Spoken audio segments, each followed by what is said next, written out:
இறைவா நீயே அனைத்தும். இறைவா நீ நன்றாக இருக்க வேண்டும். அன்னை ஸ்ரீ லோபமுத்ரா உடனுரை தந்தை அகத்திய மாமுனிவர் திருவடிகளை பணிந்து ஈரேழு உலகத்தையும் காத்து அருளக்கூடிய அன்னை ஸ்ரீ உண்ணாமலை அம்மை உடனுரை தந்தை அண்ணாமலையார் பொற்கமலத்தை பணிந்து பதிவினை வெளியிடுகின்றோம். வணக்கம். இந்த ஞான உரைய கேட்க வந்திருக்கிற நீங்க எல்லாரும் உண்மையிலேயே புண்ணியம் செஞ்ச ஆன்மாக்கள்னு தான் சொல்லணும். ஆமாங்க, நிச்சயமா. ஏன்னா மகா சித்தர்களோட அருள் வாக்கு கேட்கிற ஒரு பாக்கியம் அது சும்மா கிடைக்காது. உண்மைதான். இன்னைக்கு நாம அகத்திய மாமுனிவரோட ஒரு அற்புதமான அருள் வாக்கத்தான் ஆழமா பார்க்க போறோம். இது உங்க வாழ்க்கையில மிகப்பெரிய மாற்றங்களை கொண்டு வரதுக்கு ஒரு திறவுகோலா இருக்கலாம். நிச்சயமா. முதல்ல இந்த உரைய முழுமையா கேட்கறதுனால உங்களுக்கு என்னென்ன நன்மைகள் கிடைக்க போகுதுன்னு பாத்துரலாம் இல்லையா?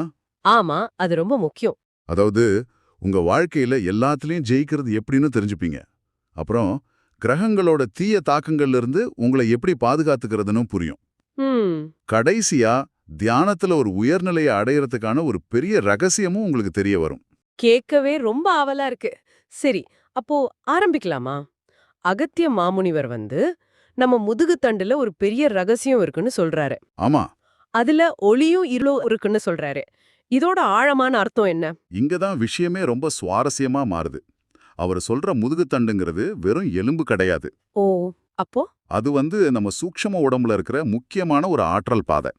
அந்த பாதையில இருள்னு அவர் சொல்றது தேங்கி போன எதிர்மறை சக்திகள். எதிர்மறை சக்திகளா? ஆமா, நம்ம கர்ம வினைகள், கிரகங்களால வர்ற தடைகள், இதெல்லாம் தான் அந்த இருள். சரி, அப்போ ஒளினா?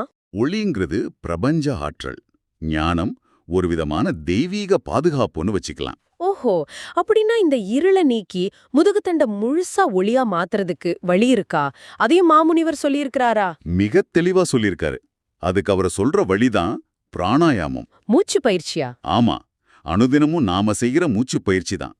தொடர்ந்து பிராணாயாமம் பண்ணும்போது அந்த முதுகுத்தண்டுல இருக்கிற ஆற்றல் தடைகள் எல்லாம் நீங்கிடும். அது பிரகாசமான ஒளியா மாறும்னா அவர் சொல்றாரு. முதுகுத்தண்டுல ஒளி உருமாகிறதுனால என்னென்ன பலன்கள் கிடைக்கும்? அதை கொஞ்சம் வரிசைப்படுத்த முடியுமா? கண்டிப்பா. இத ஒரு 3 முக்கியமான பலன்களை பார்க்கலாம். முதலாவது சொல்லுங்க. அந்த மாதிரி ஒளியூட்டப்பட்ட முதுகுத்தண்டு இருக்கு இல்லையா, அது ஒரு கவசம் மாதிரி மாறிடும். கவசமாவா? ஆமா, கிரகங்களோட நல்ல சக்திகளை உள்ள இழுத்து தீய தாக்கங்களை வெளியவே தடுத்து நிறுத்திடும். இதனால வாழ்க்கையில வர பாதி கஷ்டங்கள் வராமலே போயிடும். இதுவே ஒரு பெரிய விஷயம். சரி, ரெண்டாவது பலன் என்ன? ரெண்டாவது, முதுகுத்தண்டுல ஒளி உருவாகிறதோட விளைவா உங்க புருவ மத்தியில தானாவே ஒரு ஜோதி தோன்றும். புருவ மத்தியில ஜோதியா? ஆமா, இது உங்க ஞானக்கண் திறக்கிறதுக்கான ஒரு அறிகுறி. ரொம்ப ஆழமான விஷயம். அப்போ மூணாவது?